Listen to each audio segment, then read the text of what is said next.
Which is truly the greatest greatsword in Elden Ring? Well, I have ranked and analyzed every single greatsword, including curved greatswords, light greatswords, plus all the new DLC greatswords to find out which are the best. In total, we're looking at over 50 weapons that have a chance at taking the throne.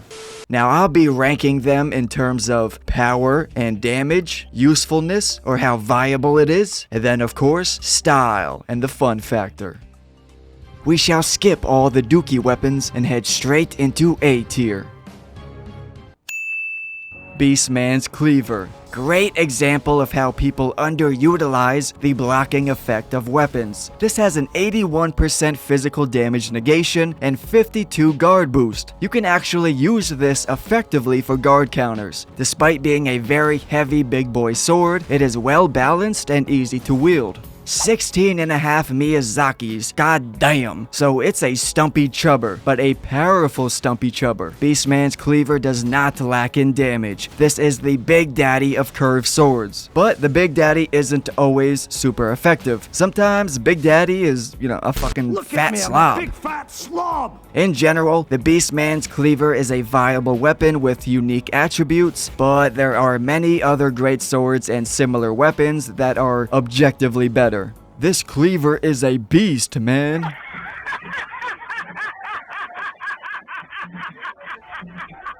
The Golden Order Greatsword. Most people accuse this weapon of a heinous crime, having a dog water trash weapon art. And in my opinion, it feels like the weapon art is indeed doo-doo in PvP, but can be quite effective and enjoyable in PvE against mobs of enemies, as it gives you strong hyper armor for that AoE explosion, so you can tank through attacks and blast them back. Combined with the Carrion Filigreed crest, your skills cost less FP, so you can spam this weapon art as you please.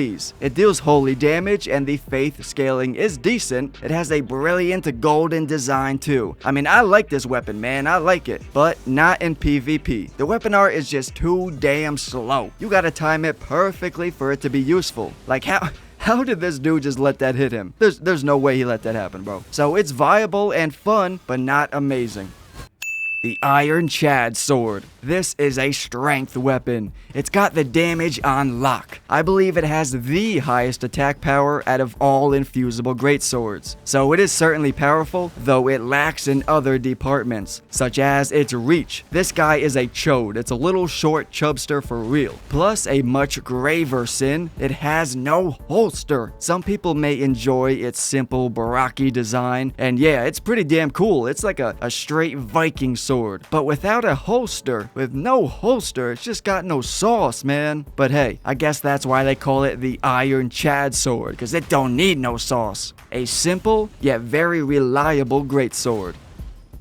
Gargoyle's Black Blade. If you notice, this is very similar to an iron greatsword, but just dipped in Miyazaki's special sauce. Great alternative to Blasphemous Blade, as they are often compared considering the weapon arts are very similar. But Gargoyle's Black Blade it's like a poor man's version of Taker's Flames. It's the Walmart version. The Gargoyle's weapon art is slightly faster, costs less FP, but it deals less damage, has a much shorter reach, and of course does not heal you like Taker's Flame self-heal. Something great about this weapon though is that you can obtain it very early in the game, if you can defeat this ugly piece of shit. At first, early on, this weapon is fantastic for a faith-strength hybrid build, but it's not great for endgame. Number one, it deals mainly holy damage, so that's a no bueno for late game. And secondly, it scales very well at around 50 strength and 50 faith, one of the strongest greatswords at that level. But once you push past that, it sort of falls off and becomes outclassed by other weapons, like the Blasphemous Blade. Regardless, as far as damage, ease of use, overall effectiveness while playing the game, the Gargoyle's Black Blade is excellent.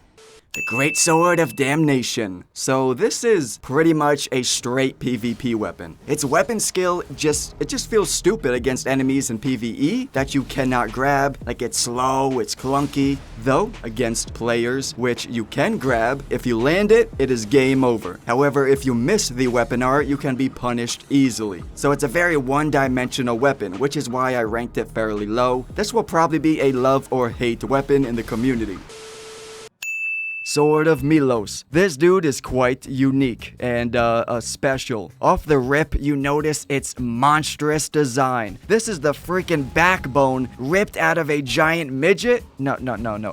A midget giant. I don't know. Either way, it's diabolically awesome. It's got a passive effect that restores 5 FP per enemy, which isn't much, but it can be helpful. It's got passive blood loss, and the weapon art is just like Braggart's Roar, except it applies a 15% debuff to the enemy. So it really seems like this weapon is best fit dual wielding with another greatsword for a strong power stance. I mean, think about it. It restores your FP, but its own skill doesn't consume much FP at all. So it's definitely designed to be paired with other weapons. For example, this build I just came up with, using Sword of Milos in your left hand, then a Cold Flamberge in your main hand. So you use Shriek of Milos to apply that 15% debuff, then use Cold Flamberge to proc Frostbite, and then that Frost debuff will stack up on the enemy for a whopping 35% debuff in total. That is wild stuff, man. And since Flamberge already has innate bleed, you can proc blood loss fairly easily as well.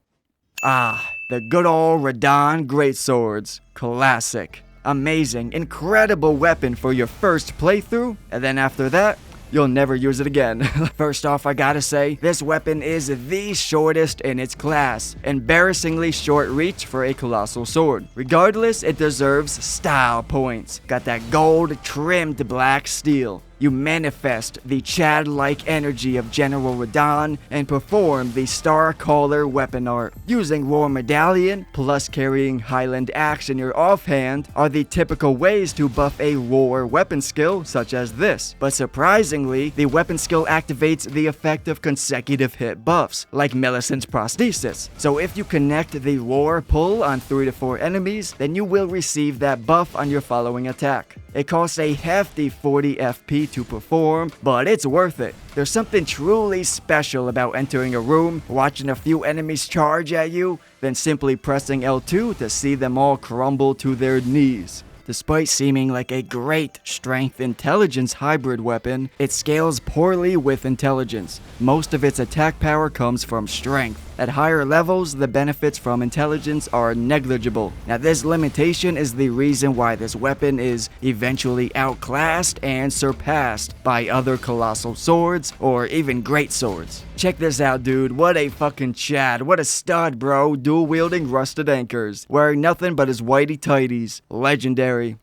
To represent their devotion to winter, the curved blade is styled after the icy wind. The Zammer sword only scales with strength and dexterity, resulting in a relatively low attack power. Like, this sword does not shine with damage, however, it does shine in other aspects. It's highly worth noting that they designed the light attacks in a very special way. Firstly, it's a unique combo where the R1 light attack spins while advancing forwards. Compared to the normal greatsword moveset, this unique spinny spin will move you substantially further forwards with each strike, essentially extending your reach. Also, these unique light attacks consume much less stamina than the other curved greatswords. So Miyazaki is clearly directing us to wield this bad boy and get spinning. I love this weapon art, man. Landing a full icy tornado on the enemy is too satisfying. Whether it be a boss fight or a scrubber dubber in PvP, you will regret finding yourself within that tornado. Almost instantly procs Frost against most players. Be aware it deals 100% magic damage, which is weird because this weapon does not scale with intelligence at all. So unfortunately, its weird mediocre scaling makes it somewhat of a gimmick weapon, a novelty, a just for fun type weapon. Now here's where it starts to get really juicy because we have just entered S tier.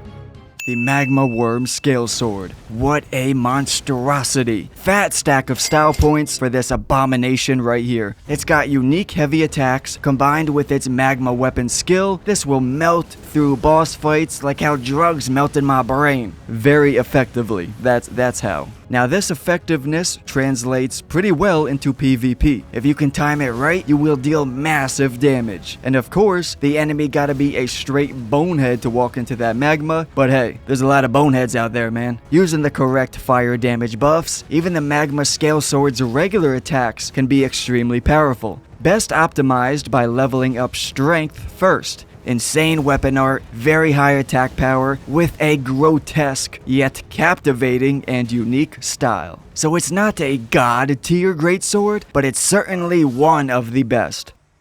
Relana's Moon and Fire Twin Blades, the new and improved version of Sword of Night and Flame. Yes sir, it is a paired weapon which has incredible combos. Then you got the unique weapon skills. That fire tornado is an instant kill to every non-boss enemy. They'll get staggered in the tornado, allowing you to easily finish them off. On a very high level build like over level 200, which can throw stats into strength, dexterity, intelligence, and faith, these twin blades can become god tier. But that is only on a high level character. On the standard level 150 build, they are more balanced and not super overpowered.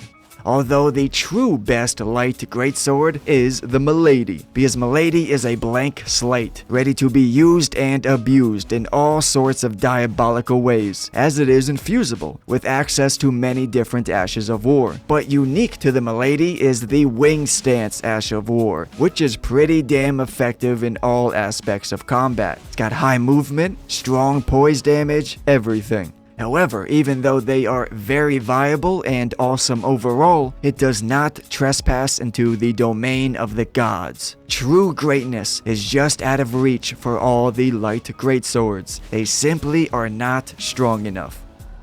The Claymore offers a unique charged heavy and unique attack out of roll. These are thrusting attacks, and any weapon with a poke changes the game, bro. True Souls players understand the almighty power of poking booty. One big reason that pokey movesets are highly desired in Elden Ring is their compatibility with the Spear Counter Talisman for boosting pierce damage. But these also excel at catching scrubs in PvP. Thrusting attacks are great for roll catching.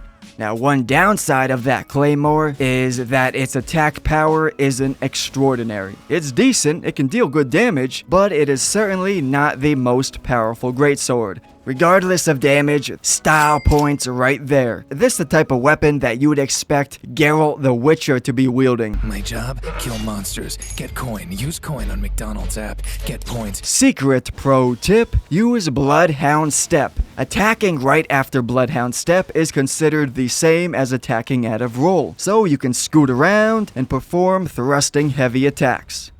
Ever since they buffed this colossal sword, this guy is now a real contender. It's not your basic bitch greatsword. Nah, this man is complicated, alright? He's got emotional depth. And by that, I just mean its weapon skill can be buffed in unique ways you wouldn't expect. For example, the Spellblade Armor set, because it's a magic type skill, deals magic damage. Also, the Spear Counter Talisman. That downward thrust you perform is considered pierce damage, so the Spear Talisman can buff that. On a Strength Intelligence hybrid, you can easily get over 1,000 attack power. It has good reach, procs frostbite, and just makes for a really fun build. You can be proud of yourself for using this weapon. Its main downfall is that obtaining the Royal Greatsword is difficult. You have to complete Ranni's questline, which is one of the longest quests in the game. But it's worth it. It is indeed powerful and pretty cool. If it's good enough for Blythe, then it's good enough for me. The Flamberge is a very handsome weapon. That squiggly wiggly look is quite fashionable nowadays, most notably known for its innate blood loss. Typically, a greatsword is not the most optimal strategy for a bleed build, but if you're trying to switch it up, go for a unique playstyle, then you can choose the Flamberge. Toss on Blood Flame and use repeating thrust or blood tax. Its design is supposed to be a wave of flames, like it's blazing, so throwing Blood Flame on top just makes perfect sense in my opinion. It is most optimal scaling with dexterity as keen affinity. Or check this out. Seppuku Flamberge in your left hand with Chilling Mist Flamberge in your main hand. God damn, dude. What a beastly status effect build. Now what holds it down is its low attack power. Now I guess that's how they balanced it, since it has the bleed buildup, but compared to other greatswords, its raw damage does not stack up, which in the end prevents it from reaching God tier. Besides selfishly committing genocide to level yourself up, or selfishly cheeseballing people in PvP, why would you use this weapon? It used to be the ultimate cheesemeister in the PvP arena, and you can still be a horn dog cheeseball in some invasions, but for straight 1v1 duels, it's garbage. Like, you spend way too much FP and stamina for nothing. Now, I typically do not let public stigmas affect my opinion, but for this, the Sacred Relic Sword, nah, yeah, I agree, it's cheesy, it's a cheeseball. I concur with the hate for this weapon. Get it out of here. Get it the fuck out of here, man. Out! Though to be honest, it deserves praise for its ability to farm. Billions of Albinerics have been killed using this golden wave of death, all in the name of stacking up those precious runes. With great Unga comes great Bahunga, Uncle Ben.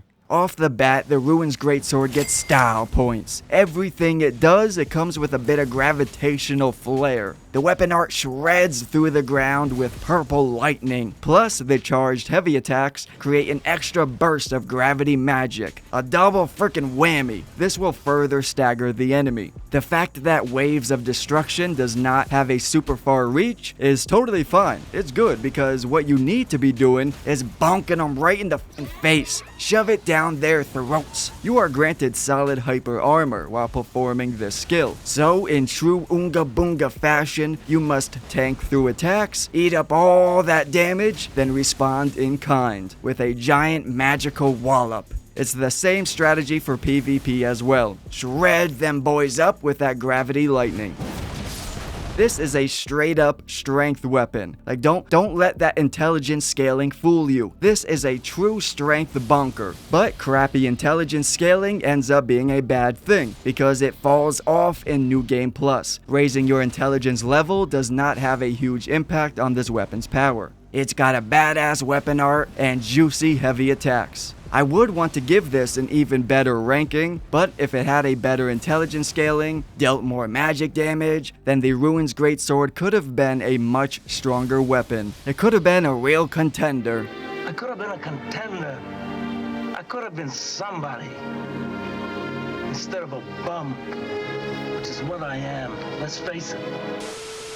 If Batman created a greatsword build, this is what he would use. My god. Have you ever seen a more delicious and edgy weapon? A balanced scaling of strength and intelligence. This weapon shines for several reasons. Number one, of course, its style. It is indeed a visually striking and impressive looking sword. Secondly, one of the highest attack powers of all greatswords. It is surprisingly powerful. The real issue here is that it's more of a support weapon. Though the weapon skill can attack, it's pretty much useless for actually fighting. It's essentially just a buff. It grants you 110 magic damage plus 80 frost buildup. So that's nice, that's alright, but there's several other great swords you can use with magic or cold affinity to get more frost buildup, a similar attack power, plus being able to use a weapon skill that's actually effective in combat. So in my opinion, the Helfen Steeple really shines as an offhand weapon, while dual wielding. Synergizes well with the Death Poker, another Intelligence Ghost Flame greatsword, but synergizes even better with the Dark Moon greatsword, creating the ultimate magical power stance. Look at that, man, it's freaking beautiful. Now it is time for God tier. Hell yeah, baby, let's go. The Godslayer's Greatsword, infamous for its weapon art. Super powerful, but so damn slow. From the moment you press L2, it'll take about 3 to 5 business days to deliver this attack. But when it finally connects, oh damn, it hits like an 18-wheeler truck. Poise is very important with this weapon art so that you can tank through attacks and not be interrupted. Also, anything with Black Flame always deserves style points. It's not great for PvP, so even though it is indeed very powerful, it's one-dimensional. The best playstyle with this weapon is almost always to two-hand it and using its slow-ass weapon art. Like, that's pretty much it.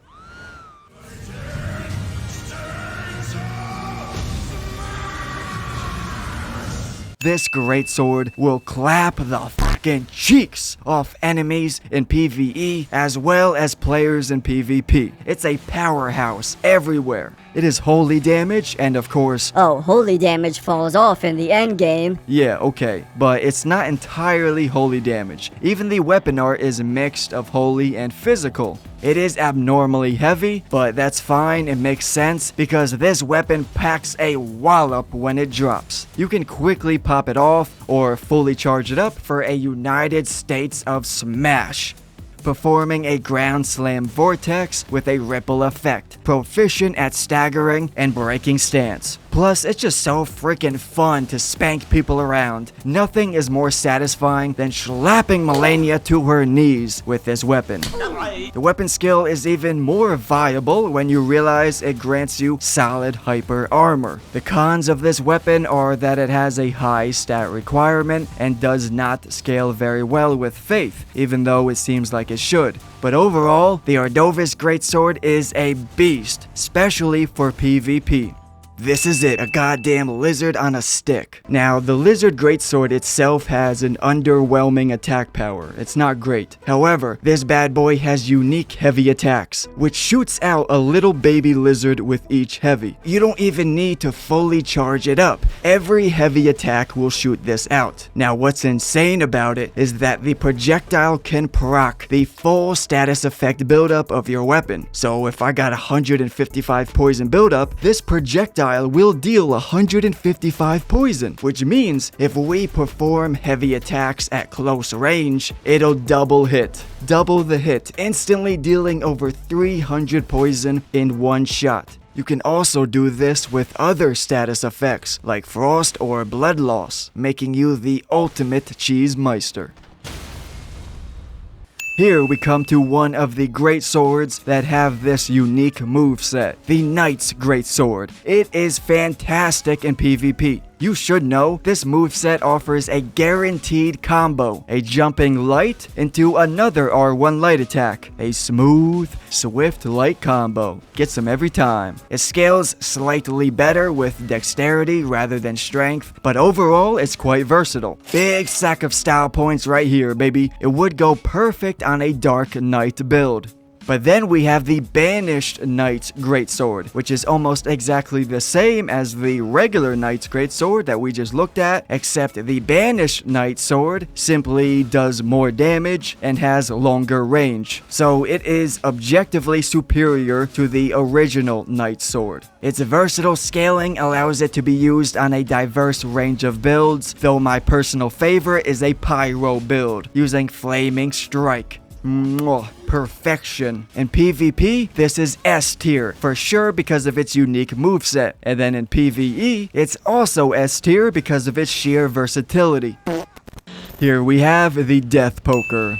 It's very low weight for a greatsword at only 8.5 Miyazakis. Now, besides Dark Moon Sword, this is the best intelligence scaling greatsword that we got. Considering it's a cane, it fits perfectly for a mage build. All great wizards hold a cane, like that is a fact. Though there's one big problem with the Death Poker that holds it back. It's wacky scaling. The regular attacks on the greatsword itself barely scales with intelligence. They scale much better off dexterity and strength. Plus, it deals very little magic damage. Meanwhile, the weapon art deals 100% magic damage and does scale with intelligence. So if you go ahead and boost your magic, it'll significantly buff your weapon skill, but will have barely any impact on the weapon's regular attacks. It's no big deal considering the weapon art is really all you need. You throw down Terra Magica to buff the magic damage, and you will annihilate most bosses. I'll be honest, it's not amazing in PvP, but you can make it work. In my opinion, Ghost Flame is even cooler than Black Flame. Yeah, I know. That's a serious allegation. Comment down below what you prefer, Ghost Flame or Black Flame. What is cooler? Let me know in the comment section.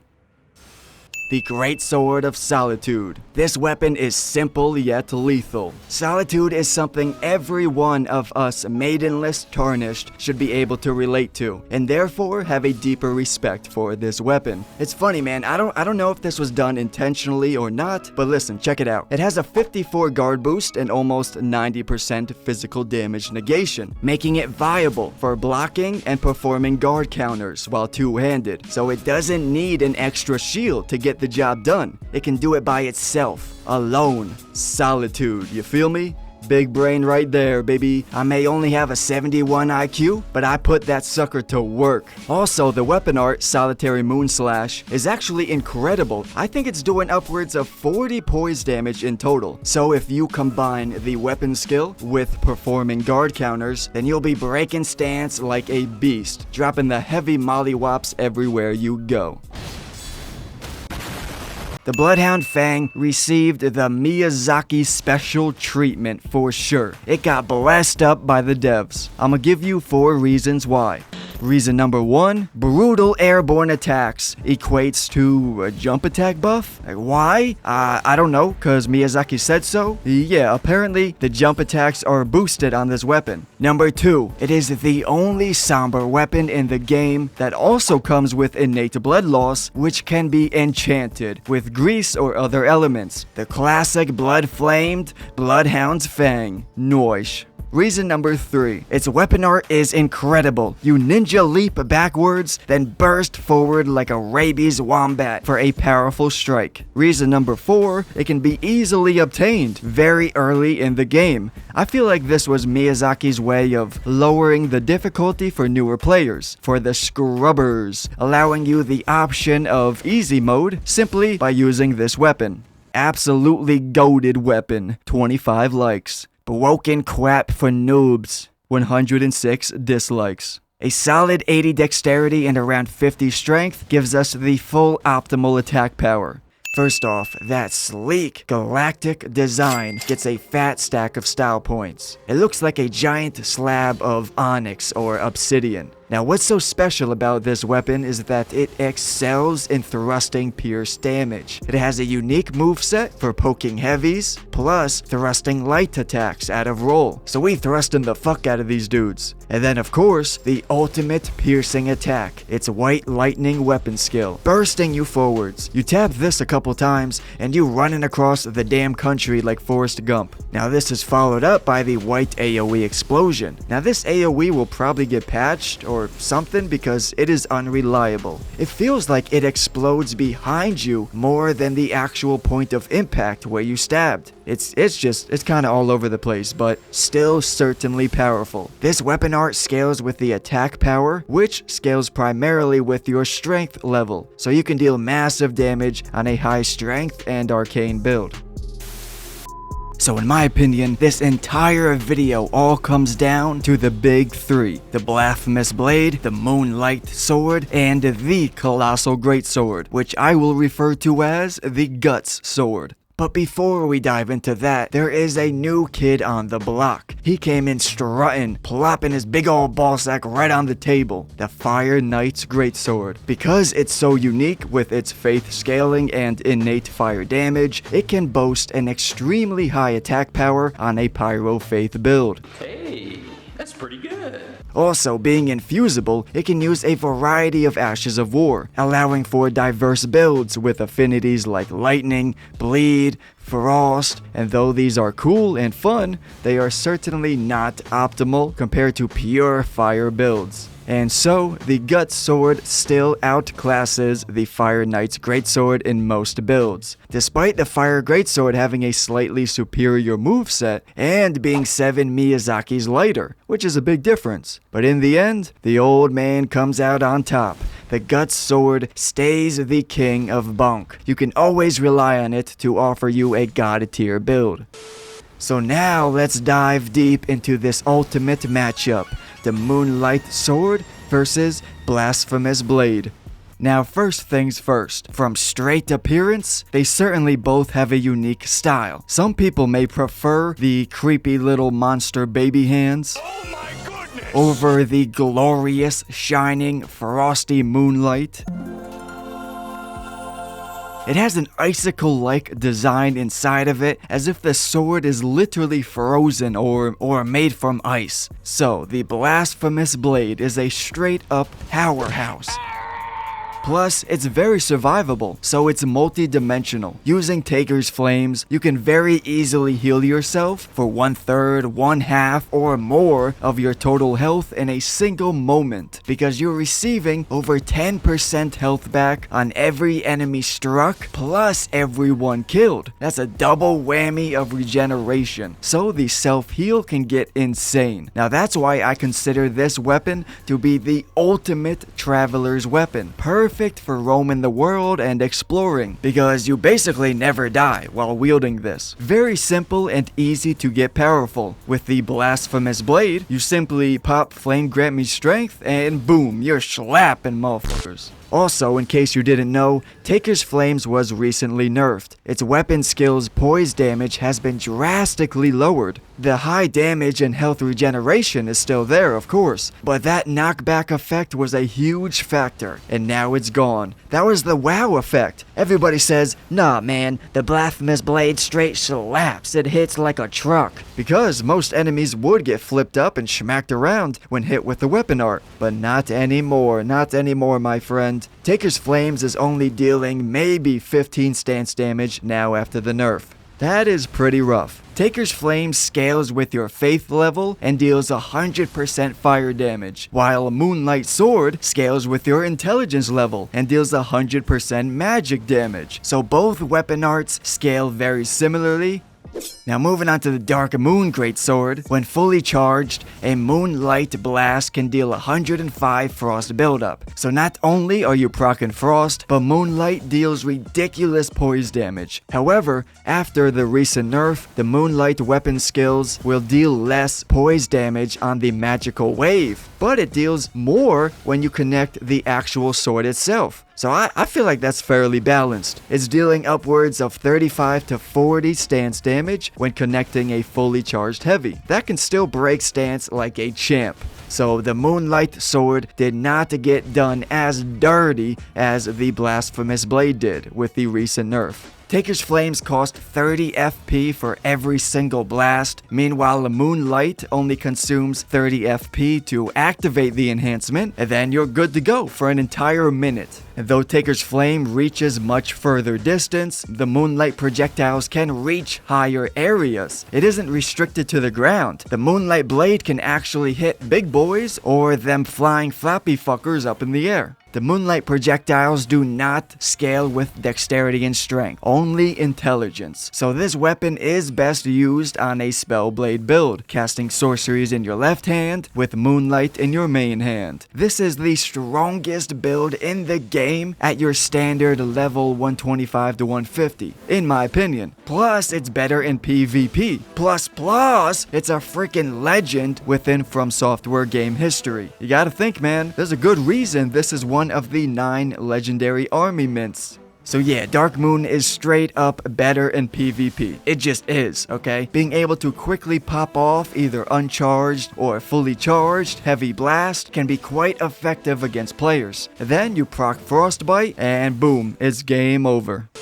But hold up. Did you forget about the Gut Sword? Yes sirree, you see the Gut Sword is just as much of a big daddy in the PvP landscape as it is in PvE because of its long reach and its versatility. With the Gut Sword, you can do Blood Loss with Barbaric Roar for charged heavy combos. You can go Cold Affinity using Hoarfrost Stomp or Lion's Claw for purely Oonga Boonga strength. Also, it's just so long. It is the longest colossal sword. It's got length and girth, which your mother told me girth was very important.